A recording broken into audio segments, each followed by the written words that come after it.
I don't encourage women to come off birth control like it's some sort of cult I want you to join, but I want you to understand that your cycle is an indication of your health. Your cycle is an indication of your health, and if you just want to suppress it,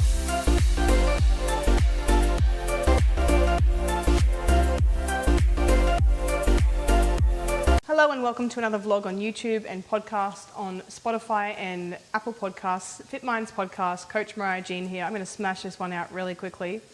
And this is the topic of how to manage painful, irregular or missing periods. Now, the scientific terminology, we're looking at dysmenorrhea, oligomenorrhea and amenorrhea. Now, there are different types of amenorrhea, primary and secondary. Primary is where a woman does not have her menstrual cycle at all, never has had it, since puberty, since they've gone through puberty.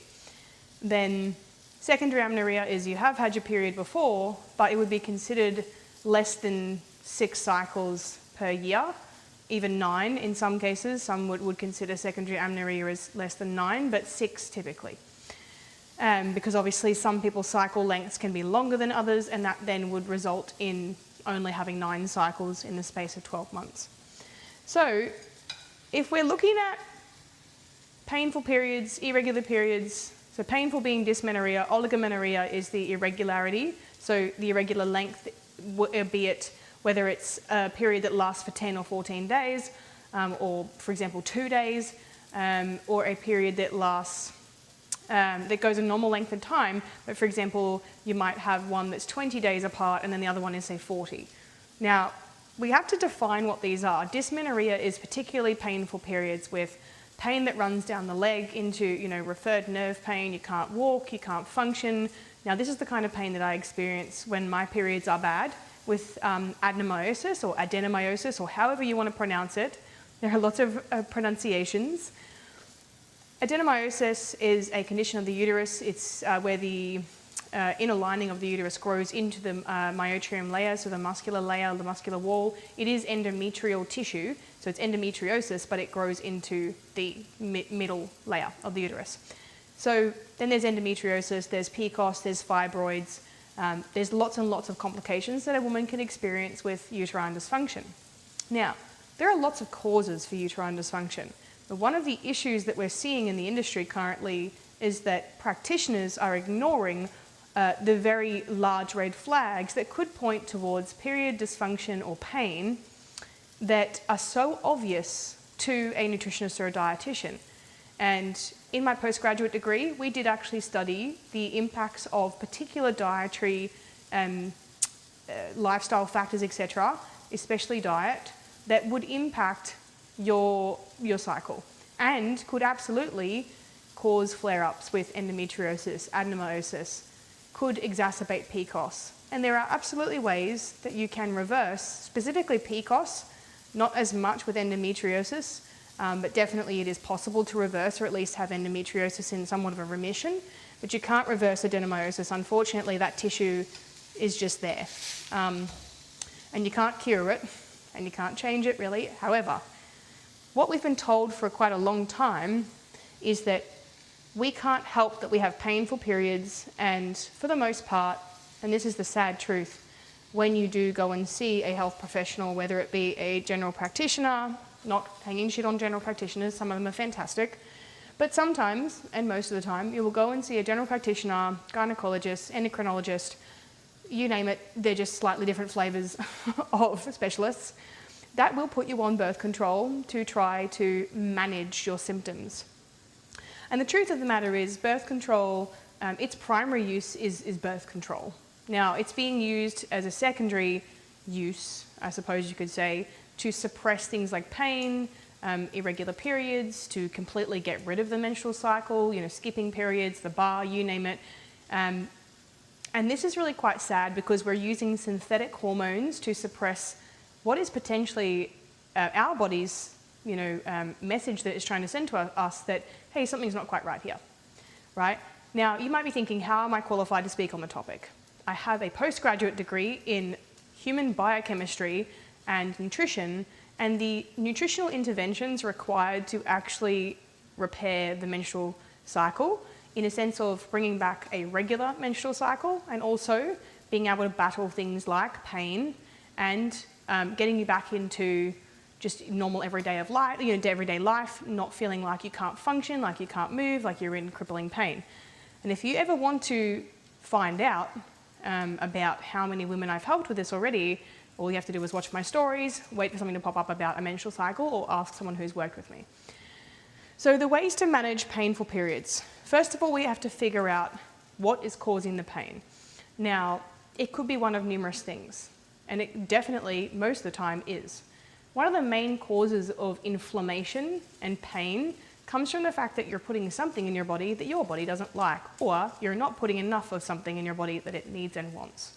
So there are particular foods that are higher in things like saturated fats that will absolutely exacerbate an inflammatory condition, immune diseases, immune disorders. And what we don't realize is that we can be doing that mistakenly, like not even realizing we're doing it. A high animal fat diet, and this can be simply through consuming things like bacon, fatty meats, butter, and I'm not talking about small amounts here and there. I'm talking about on a daily basis, right? And it only takes a discussion with someone to find out, okay, cool, like here is where this might be going a bit pear-shaped. Here is where the inflammation might maybe coming from. The issue we have is that this is not really a topic that's being spoken about, and it's being swept under the rug, it's being ignored, and basically we're in this position where women's health is at threat, right? I have had so many women come to me with period dysfunction, being told, go on the pill, go on birth control, and don't get me wrong, you suppress the period, you suppress the menstrual cycle, cool, no symptoms, right?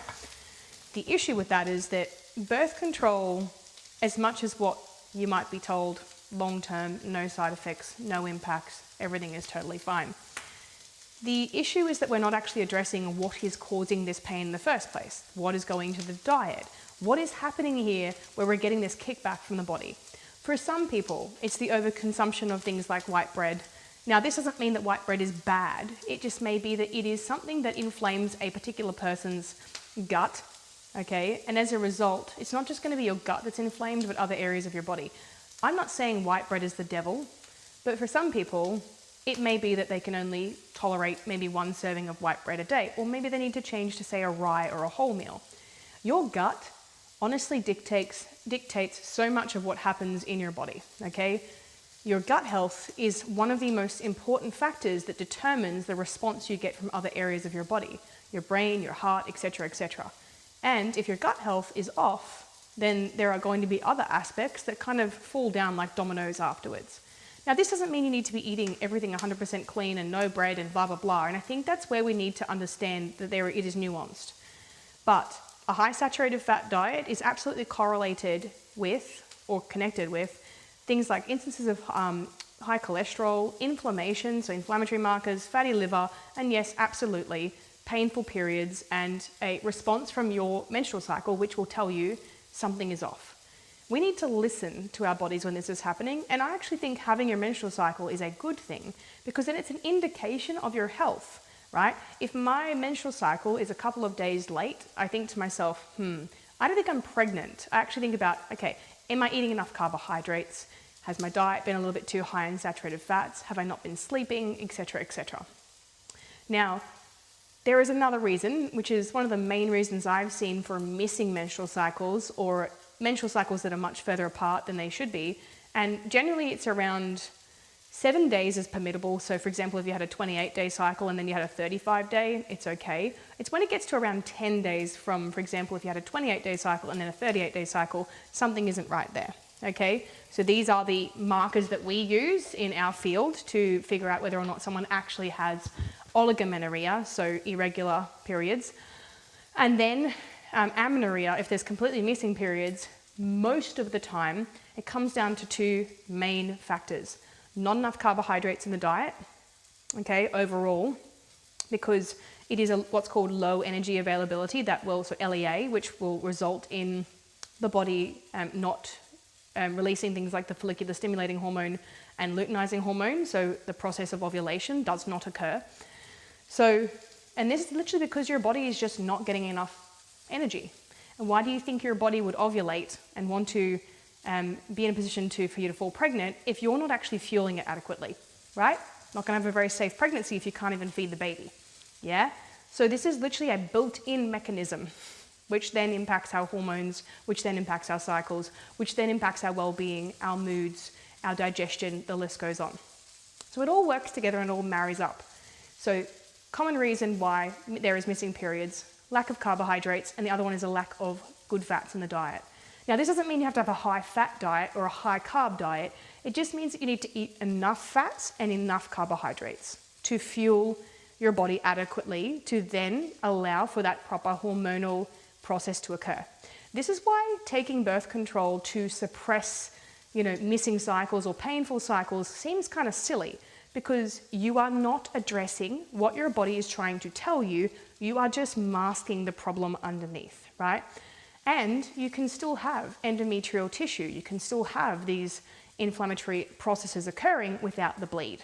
And it means that when you come off the birth control, it's going to be sitting there waiting for you, and it's not going to be nice. So I came off birth control 5 years ago. 5 years ago, yeah. I've always had the desire to do it. My moods have never been better. I'm aware of my body. I know when I'm going into my cycle. The other thing is that even if you're on birth control, you will still get your own natural hormonal fluctuations underneath that birth control, which will come with things like fluid retention. Certain times of the month you're more cranky than others, and sometimes if it's not synced up with your sugar pill on the pill, all hell breaks loose. It's like, oh my gosh, now I don't know what is up and what is down. So I don't encourage women to come off birth control like it's some sort of cult I want you to join, but I want you to understand that your cycle is an indication of your health. Your cycle is an indication of your health, and if you just want to suppress it, you're not actually paying attention to the root cause. Now, it can be things like white grains, white bread. If you're having too much of them, sometimes you get some pushback. Personally, myself, if I have too much white bread, too many, servings of white grains, like rice, etc., I get that response. I'm just going to check if this is still recording, guys, because I did get a phone call. Awesome. So that can definitely be something that increases inflammatory markers. Now, it doesn't mean grains are bad or bread is bad. This is not like a rule of thumb here. But again, it may be looking at adjusting those amounts. So whether, for example, with bread, if it's not having bread 3 to 4 times a day, maybe we're pulling back to say once or twice. Maybe it's rye bread, it's dark rye. It's something that will have a better chance of fermenting in the gut and digesting, so that then we don't get that inflammatory response, okay? And people will hate me for saying this because it's like, oh, you hate white bread. No, I don't hate white bread. White bread, specific kinds of white bread, like particular brands, they've come from a very highly genetically modified grain. And that grain no longer has a lot of sustenance to it. There's not a lot of exciting things in there anymore. It is very much the same shape and size little wheat grain. If you look into it, the white wheat grain has been bleached, genetically modified, and it doesn't mean that white bread is bad, but you might find that this is where a lot of people are self-diagnosing themselves with, gluten intolerance, because, oh no, every time I have bread, it's like, maybe just try rye, try dark, try sourdough, try a different, darker kind of bread, which may have a better time in your gut, and try pulling back on the amount that you're eating, if the frequency, changing for things like introducing things like oats into your diet, introducing foods that are anti-inflammatory, things like polyphenol-rich foods, berries, nuts and seeds, antioxidant-rich foods, which actually help to fight inflammation. So missing periods, amenorrhea, usually low energy availability, not enough carbohydrates in the diet, not eating enough food in general, not enough calories overall, not enough fats tend to be the causes there. Painful periods, generally too much saturated fat, potentially too many of a particular food type, and sometimes not eating enough as well. And then oligomenorrhea, so irregular periods, can sometimes tie in with PCOS and things like that, and it can be a combination of both. So low energy availability, but then it can also be, for example, particular food types that you're consuming larger amounts of, or not enough of certain things. So what's the moral of the story here?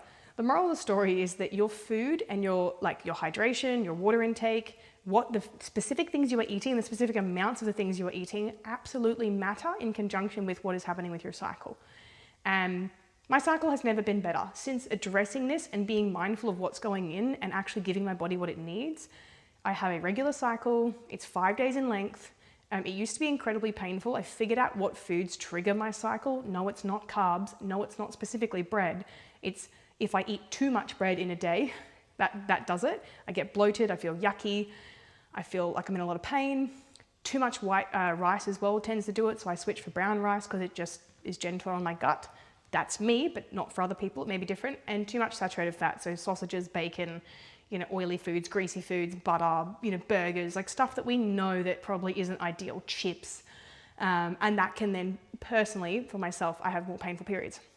There are 2 things that you can take on top of improving your diet, such as introducing those antioxidant-rich foods back into your diet, different grains, darker greens, and also things like potato and sweet potato, right? So like actually looking at things like your root vegetables, etc.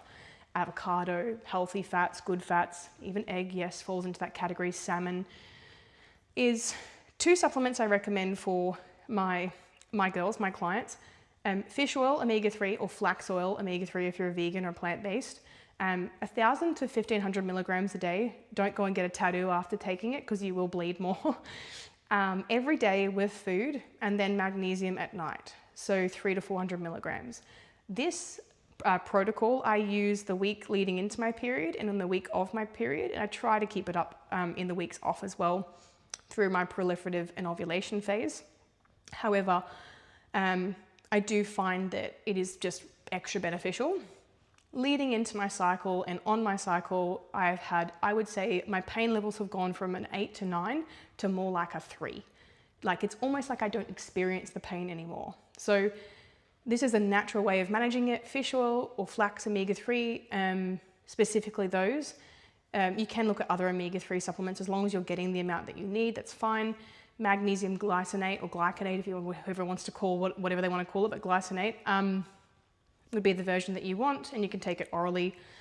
You can also do magnesium salt baths and even things like float tanks. So this is stuff that basically I guess you aren't really told in the doctor's office, you're not told in the gynecology office, you're not told by an endocrinologist, because for the most part, many of them are saying, the only thing I can do for you is tell you to go on the pill. So I'm telling you, there are other answers, okay? And reducing things like fatty dairy that you're eating as well. So creamy things, it doesn't mean you can't have dairy, but maybe going for the lower fat versions of it would give you a much better time. Anyway, that's about it for me. I'm going to finish up. But if you want to know more about periods, managing period dysfunction, painful periods, irregular periods, please have a chat with me. Hello, baby. I did just help a woman get her cycle back after not having it for 12 weeks. You can hear my daughter in the background. Come here. Come on. Come say hi. And also, on a daily, you can tell she's a breastfed baby. And on a daily basis, I'm getting messages from clients who are having a much better time with their cycle. This is the life of a mother. Thank you so much for listening. Looking forward to doing the podcast for you soon. Bye-bye.